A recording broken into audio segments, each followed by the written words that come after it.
నమస్తే. Welcome to our channel. నేను మీ అనిల్. అక్రమ సంబంధాలపైన, ఇల్లీగల్ పైన అయితే ఈరోజైతే కీలక తీర్పు సుప్రీంకోర్టు అయితే ఇచ్చింది.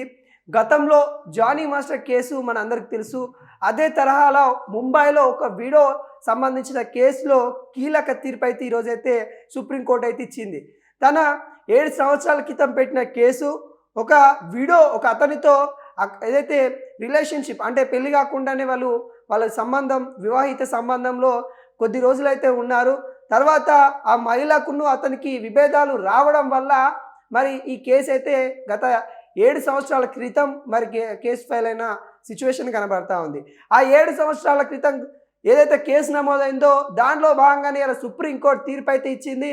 అక్రమ సంబంధాల పైన మరి వాళ్ళిద్దరూ ఇష్టపూర్వకంగా మరి భాగ్యస్వాములు అయ్యారు. వాళ్ళు శారీరకంగా దగ్గరయ్యారు. పెళ్లి చేసుకుంటానే ప్రామిస్ అతను చేయలేదు.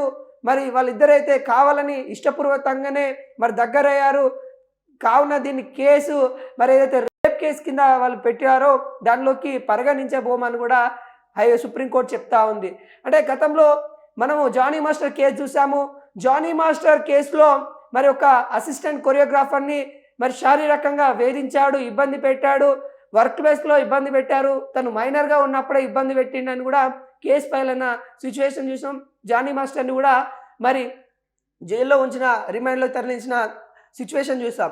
అంటే ఇలాంటి కేసులు ఎవరైతే మహిళలు ఇష్టం ఉన్నప్పుడు వాళ్ళిద్దరికి ఓకే వాళ్ళంటే ఆమెకి ఇష్టం ఉండి వాళ్ళిద్దరు ఏదైతే శారీరకంగా కలిసి ఉన్న సిచ్యువేషన్లను తీసుకొని వచ్చి వాళ్ళ తర్వాత విభేదాలు వచ్చినప్పుడు మరి రేప్ కేసు కింద పెడతా ఉన్న వాళ్ళకున్న మహిళలకు ఏదైతే అడ్వాంటేజ్ ఏదైతే ఉందో ఆ అడ్వాంటేజ్ని యూజ్ చేసుకొని మరి ఇప్పుడు ఏవైతే కేసులు జరుగుతూ ఉన్నాయో అలాంటి కేసే ఈ ముంబైలో జరిగిన ఈ సిచ్యువేషన్ పైన సుప్రీంకోర్టు అయితే మరి తీర్పిచ్చింది.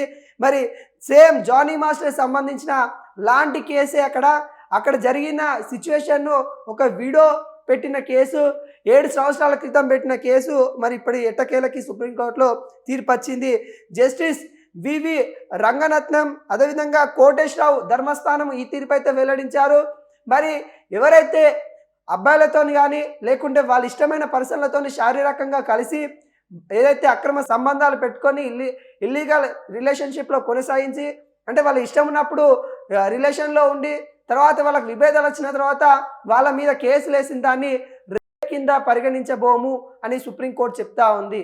అంటే గతంలో చాలామందిని చూస్తాం సినిమా ఇండస్ట్రీలో ఏదైతే వాళ్ళకి అవకాశాలు ఇస్తామని లేకుంటే సంబంధిత క్యారెక్టర్ కానీ లేకుంటే వాళ్ళకి ఏవైతే సినిమాలో వాళ్ళు ముందుకెళ్ళడానికి మేము సపోర్ట్ చేస్తామని చెప్పేసి మహిళలన్నీ మరి శారీరకంగా యూజ్ చేసుకున్నారని కొన్ని కేసులను చూసాము.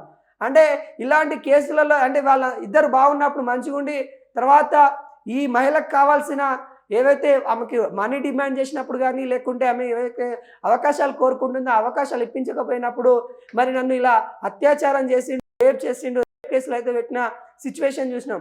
వీటన్నిటికీ ఇలాంటి తీర్పే వస్తుంది అని కూడా భావిస్తూ ఉన్నారు.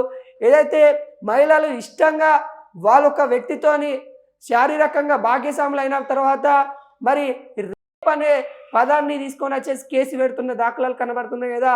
వీటన్నిటికీ స్వస్తి పలికే విధంగా ఈరోజు సుప్రీంకోర్టులో తీర్పు వచ్చింది. దాన్ని కింద అయితే పరిగణించబోము. అసలు అంటే ఏంటి, ఒక మహిళలని బలవంతంగా అత్యాచారం చేసినప్పుడు మరి ఈ కేసు పరిగణలోకి తీసుకుంటాము.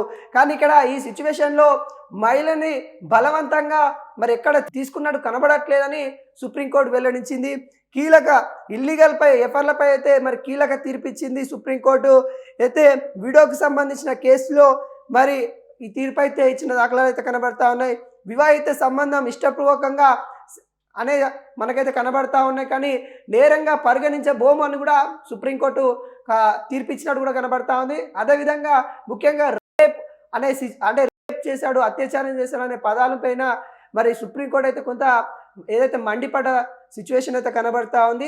జానీ మాస్టర్ సంబంధించిన కేసు తరహానే మరి ముంబైలో మరి కేసు పిటిషన్ అయితే ఇవ్వడం అయితే జరిగింది. దానిలో భాగంగానే మరి ఈరోజు సుప్రీంకోర్టు అయితే రిజల్ట్ ఇచ్చినట్టు కూడా కనబడతా ఉంది. సేమ్